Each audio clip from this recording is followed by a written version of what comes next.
안녕하십니까. 개똥 치우는 남자 조무연입니다.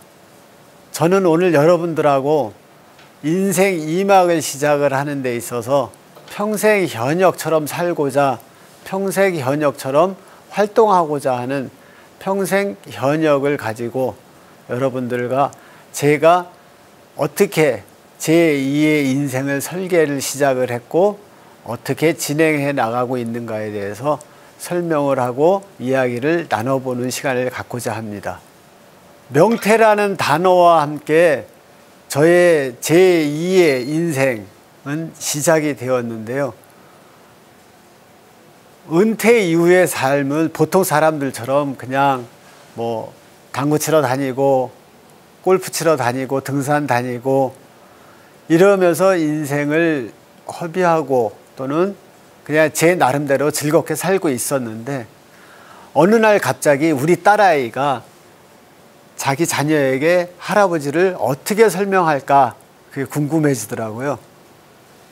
그러면서 나를 가장 가까이에서 봐온 저희 집사람이나 우리 애가 그들에게 내가 어떻게 비춰질 거가, 지금의 내 모습이 어떻게 비춰질 건가에 대한 고민과 반성이 시작되면서 이렇게 사는 거는 아닌 것 같다라는 생각을 하게 됐습니다.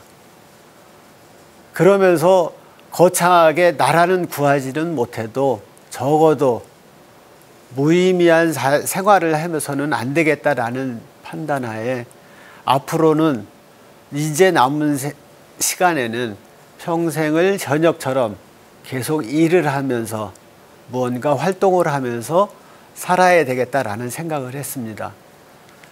그래서 친구들과 그냥 모여서 놀고 술이나 마시고 그런 거 하지 말고 봉사활동을 다니자라고 해서 여러 군데에 다니면서 봉사활동을 하게 됐습니다. 사실 봉사활동이 말이 봉사활동이지 너무나 힘든 일들이 많더라고요. 요양원에 가도 저희가 할 수 있는 건 빨래, 뭐 청소, 그러다가 제가 강아지를 좋아하다 보니까 유기견 보호소에 이제 자주 가게 됐는데요. 내가 이뻐하고 유독 나를 잘 따르던 강아지가 다음번에 가보면 자꾸 없어지더라고요. 그래서 아, 사람 보는 눈은 다 비슷하구나. 얘도 이뻐서 이쁨 받아서 입양이 됐구나 라고 기쁜 마음에 관리하시는 분에게 지난번에 그 똘이 어디 갔어요? 지난번에 제키 어디 좋은 데 입양됐나 봐요? 라고 물어봐도 관리하시는 분이 자꾸 저를 회피하는 겁니다. 대답도 안 해주고요. 그래서 뭐 그런가 보다 하고 시간이 지나고 점점 더 그분하고 친해지고 나니까 그분이 말씀하시기를 사실은 안락사를 시킨다고 하더라고요. 반려인고 천만 시대에 제가 생각했던 반려 문화에서 매년 10만 마리의 이상의 유기견이 발생을 하고 그 중에 대부분이 안락사 시킨다는 그 현실이 저에게는 굉장한 충격으로 다가왔었습니다. 더욱이 문제는 이러한 유기견들 때문에 유기견 관리를 위해서 매년 130억 원 정도의 세금을 쓰고 있고요. 하루에 서울시에만 해도 하루 평균 130건 정도의 유기견을 포획하기 위해서 길거리에 돌아다닌다고 신고하는 거를 가서 데리고 오기 위해서 소방차나 소방관들이 출동을 해서 정작 인명사고나 화재 발생 시에 바로 대응하지 못해서 더 큰 참사를 유발한다는 데 있습니다. 이러한 사회적인 문제를 어떻게 해결할 수 있을까라는 고민과 내가 혹시 이것에 있어서 뭔가를 할 수 있었으면 좋겠다라는 생각을 늘 가지고 돌아다니면서 전전긍긍하고 있었을 때 이때 집사람이 저를 표현하기에 똥 마려운 강아지같이 돌아다녔다고 합니다. 그렇게 고민과 뭔가를 좀 해보고 싶은 마음이 계속 있었는데 방법을 못 찾았던 거죠. 그러던 어느 날 집사람이 서울시 50%에 가보면 여러 가지 강좌들이 있는데 거기에서 수업을 받아보면 당신이 원하는 실마리를 좀 찾을 수 있지 않을까? 한번 가봐. 그러고 드디어 저는 서울시 50+ 중부 캠퍼스에서 사회적 경제 창업 과정을 수강을 하게 됩니다. 우리가 함께 만들어가는 행복한 경제라는 사회적 경제에 대해서 공부를 시작을 하면서 사회적인 문제, 아주 사소한 커다란 문제도 아니지만 사소하게 우리들이 불편함을 느끼는 것, 우리 생활에서 불편함을 느끼는 그러한 사회적인 문제들을 어떻게 해결하는가에 대해서 구체적으로 공부를 했습니다. 그런 후에 같이 공부를 했던 동기생들과 함께 커뮤니티 활동을 통해서 유기견의 문제를, 이 문제를 어떻게 해결할 수 있을까에 대해서 깊은 토론과 방법론에 대해서 연구들을 했습니다. 유기견의 발생 원인은 사실 반려인들의 책임감이 부족해서 그런 겁니다. 이 책임감이 사실은 어느 날 갑자기 반려동물을 키우면서 내가 얘를 데리고 책임감 있게 키워야 되겠구나 라고 해서 갑자기 생기는 것은 아닙니다. 이 책임감을 심어주기 위해서는 꾸준한, 반복적으로 꾸준한 실행을 통해서 습관처럼 생겨났을 때 책임감이 자연스럽게 생긴다는 것을 알았고, 그 습관을 고칠 수 있는 것은 교육이다. 그래서 저희는 올바른 반려생활 습관을 위한 교육 콘텐츠를 만들어서 캠페인과 홍보 활동을 좀 해야 되겠다라고 계획을 하고 있습니다. 그러던 어느 날 제가 산책길에서 아파트 주변에 이제 산책을 하던 중 이런저런 생각을 하고 가다가 발 밑에 뭔가 뭉클하게 밝히는 게 있더라고요. 그러고 보니까 개똥을 제가 밟은 거예요. 입으로는 이런 어떤 놈이 개똥도 안 치면서 개를 키워? 라고 욕을 하면서 할 수 없이 제가 그것을 치우고 가면서 우리 강아지를 제가 키우면서 가끔 저도 사실 강아지가 숲속 안에 들어가서 똥을 싸는 걸 보면서도 치우고 싶지 않을 때가 있었거든요. 그런 마음을 이해는 하지만 이해해서는 또 안 되는 상황, 그런 것들을 보면서 이게 사실 매일 해야만 하는 게 산책이고, 산책을 하면은 당연히 강아지들은 배변 활동을 하는데 이 배변 치우기만, 공공장소에서 배변 치우기만 제대로 해도 이게 습관처럼 돼서 이러한 작은 실천이 나중에는 커다란 책임감으로 이어져서 생명에 대한 감수성까지 높여지고, 이거 괜찮겠구나. 개똥 치우는 것만 제대로 해도 유기견을, 다는 아니더라도 최소한의 유기견을 버리려고 마음 먹는 그거를 한두 번이라도 더 막아줄 수 있지 않을까라는 생각을 했습니다.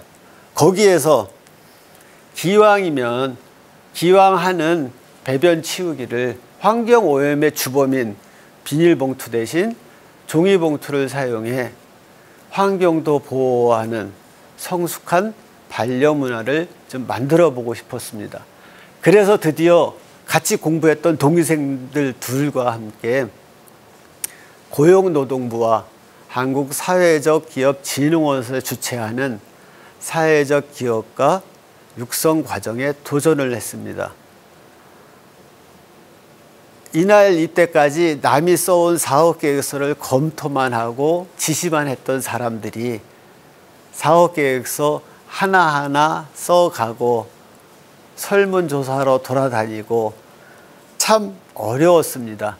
많이 어려워도 운이 좋게 선발이 되어서 인큐베이팅 과정을 거쳐서 세상을 바꾸는 젊은 사람들이 많아요.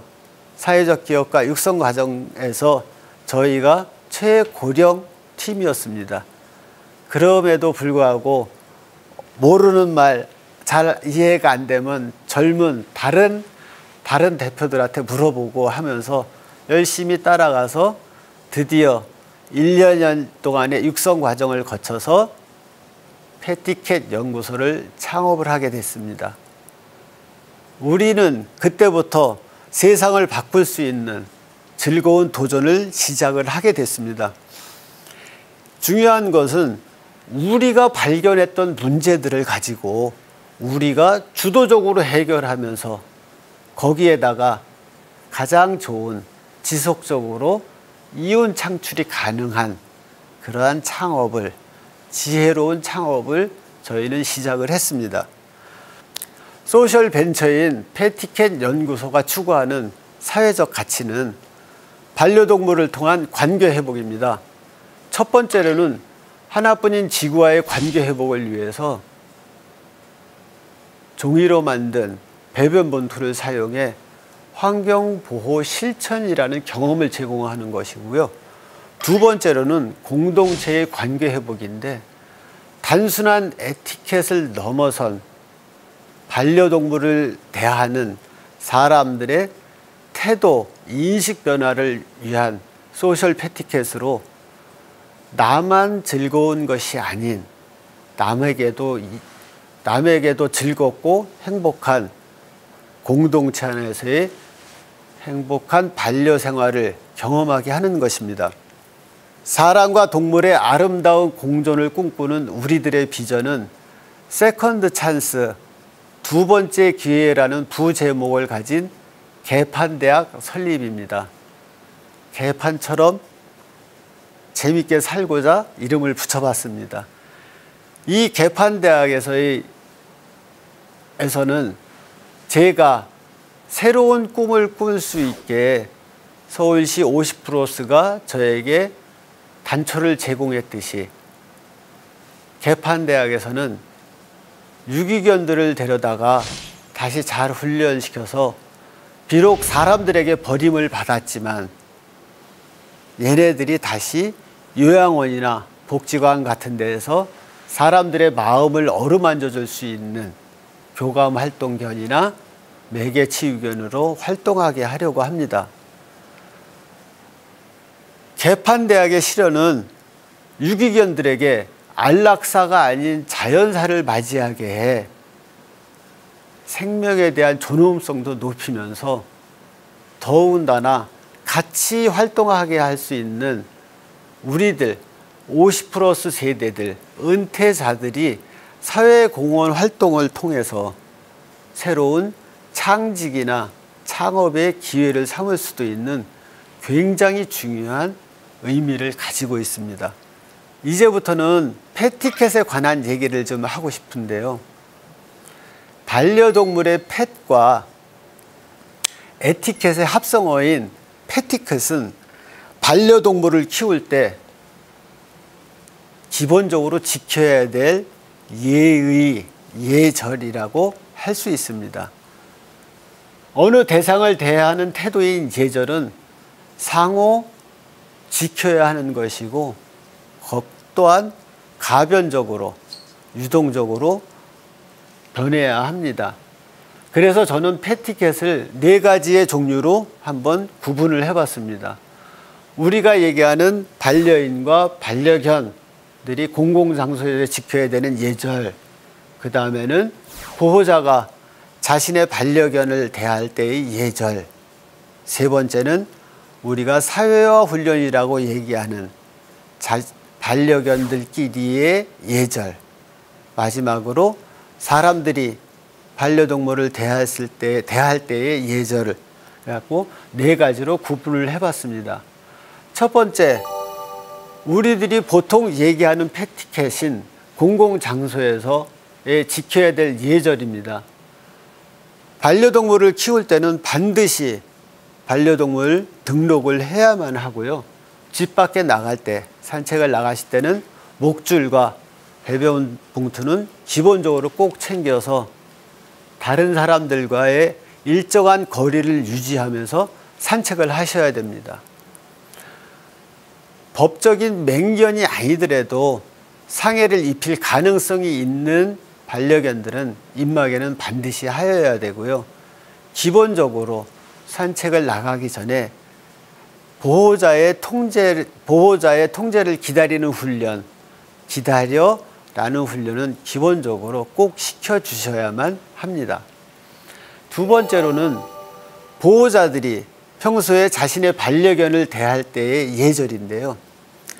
화성에서 온 남자, 금성에서 온 여자, 목성에서 온 반려견이라는 말이 있듯이 우리가 언어가 안 통하다 보니까 이렇게 저렇게 서로 다른 얘기들을 하고 다른 행동들을 하고 이해를 못하다 보니까 불협화음이 쌓이는 겁니다.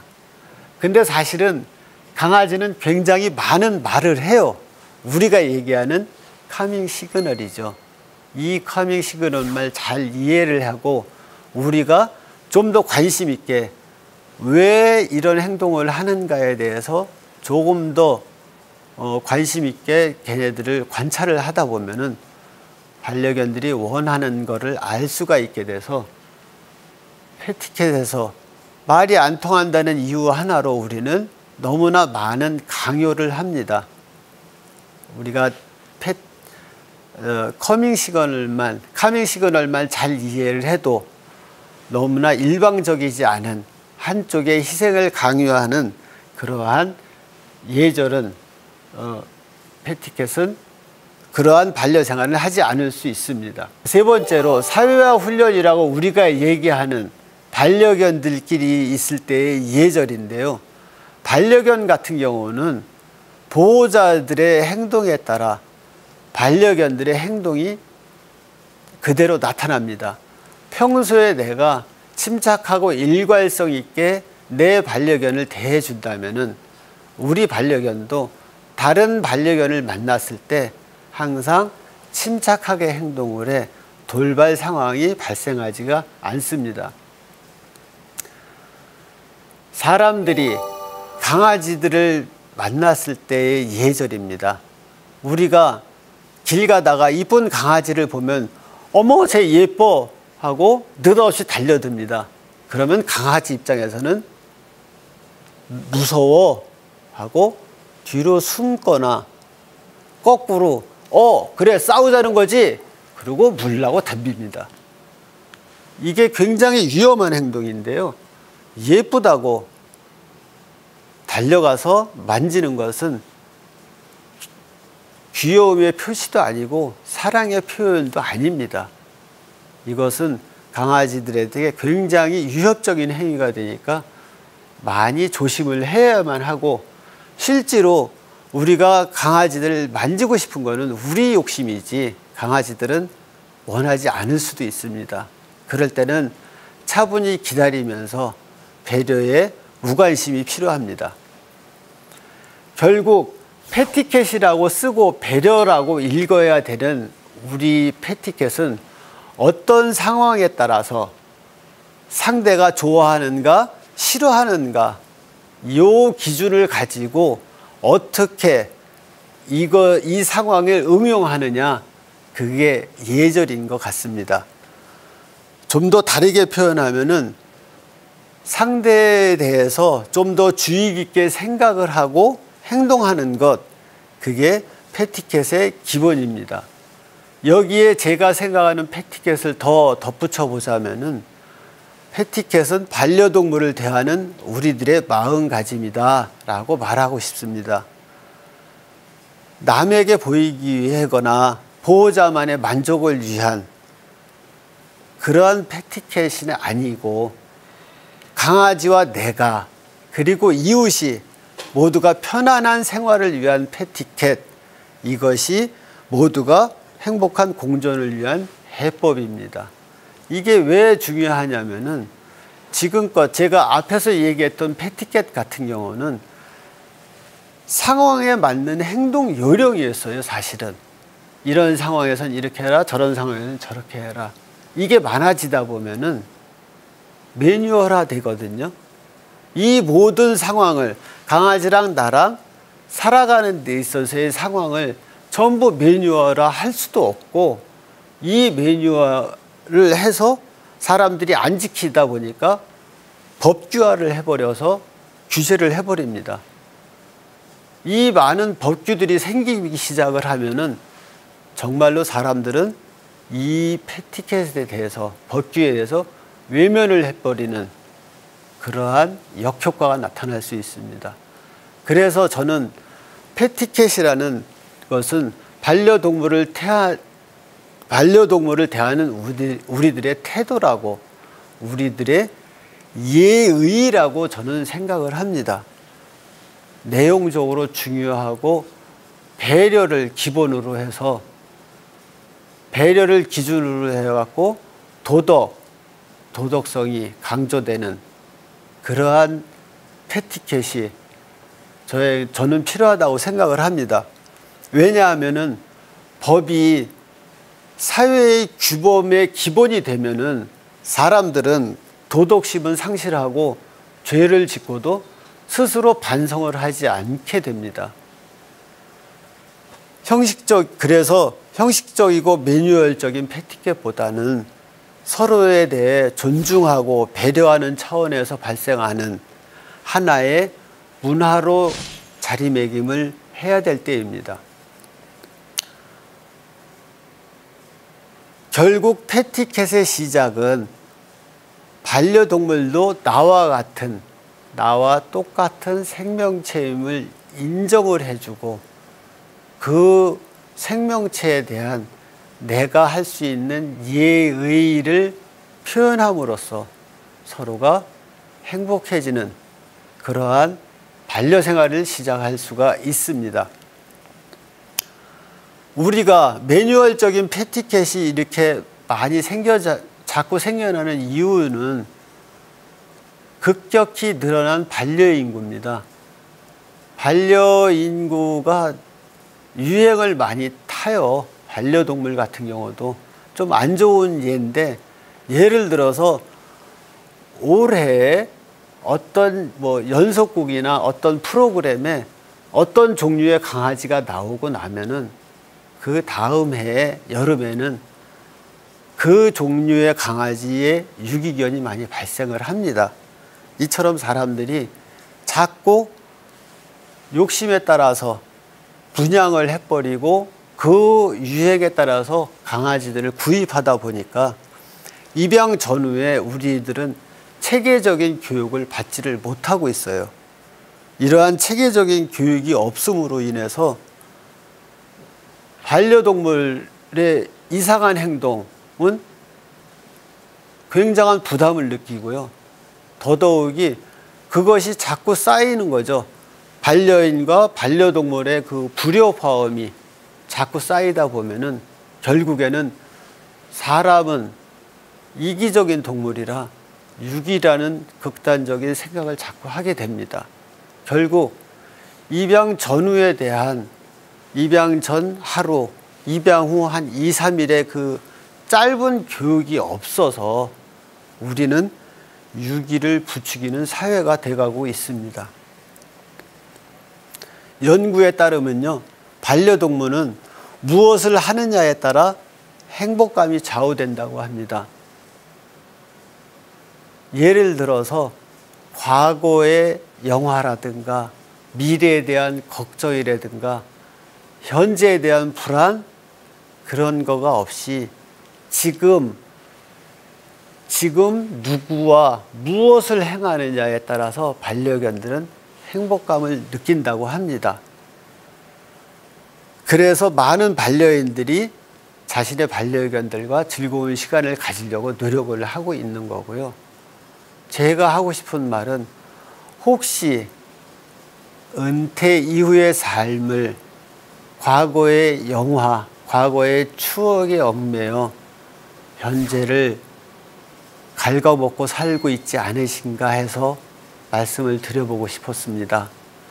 반려동물처럼 좀 더 거친 표현으로 개같이 정말로 현재에 만족하는, 현재에서 행복을 찾는 삶을 살아가고 싶어서 저는 오늘도 개똥을 열심히 치우고 있습니다. 여러분들도 현재에 행복해하는, 현재에서 최선의 노력을 다해서 행복한 삶을 사시기를 바라겠습니다. 감사합니다.